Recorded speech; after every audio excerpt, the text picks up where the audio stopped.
सहकार आणि सामाजिक क्षेत्रातील आघाडीचे नेतृत्व शरद सहकारी बँकेचे संचालक माननीय श्री अजय शेठ घुले यांच्या शिरपेचात आणखी एक मानाचा तुरा रोवला गेला आहे।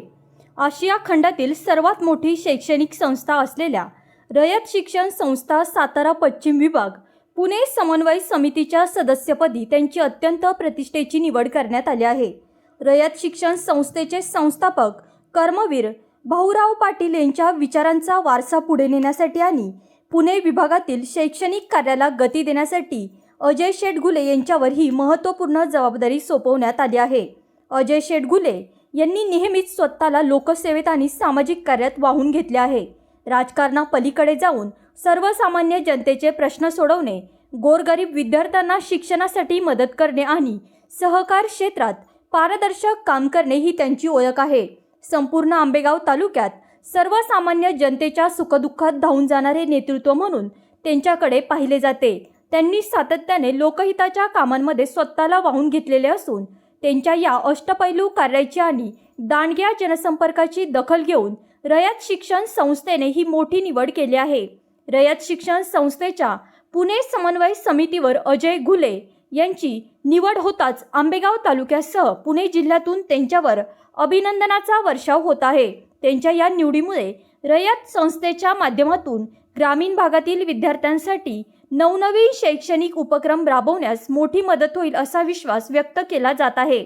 माजी सहकार मंत्री दिलीपराव वळसे पाटील, शरद बँकेचे अध्यक्ष देवेंद्र शेठ शाह, उपाध्यक्ष विवेक वळसे पाटील यांच्यासह आंबेगाव तालुक्यातील राजकीय, सामाजिक, शैक्षणिक आणि सहकार क्षेत्रातील अनेक मान्यवरांनी अजय शेठ घुले यांचे मनपूर्वक अभिनंदन केले असून त्यांच्या पुढील सामाजिक, शैक्षणिक आणि लोकहिताच्या वाटचालीस भरभरून शुभेच्छा दिल्या आहेत। त्यांचे सामाजिक, शैक्षणिक सर्व कार्य आपल्या सर्वांना माहितीच आहे।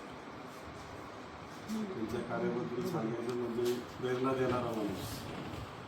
असे अनेक व्यक्ती असतात, परंतु एखादी 100तली एक व्यक्ती अशी असते की त्याच्याकडून समाज काहीतरी प्रेरणा घेत असतो आणि असं प्रेरणा घेणारं व्यक्तिमत्व म्हणजे अनेक आणि त्यांचा आपला उलटबंध या नर्मदे परिवाराच्या माध्यमातून तर आपला आलाच येतो। दगडूशेठच्याही त्यांचं नातं असल्यामुळं ते आपल्याशी जास्त जोडले गेले आणि एक खरं तर दगडूशेठचेच आभार मानायला पाहिजे की त्यांनी अजयदादासारखं अनमोल रत्न आपल्यामध्ये आणलं आणि त्या अनमोल रत्नाच्या माध्यमातून आपणही सामाजिक कार्यात त्यांच्या पावलावर पाऊल ठेवून आपलं सामाजिक कार्य चालूच आहे।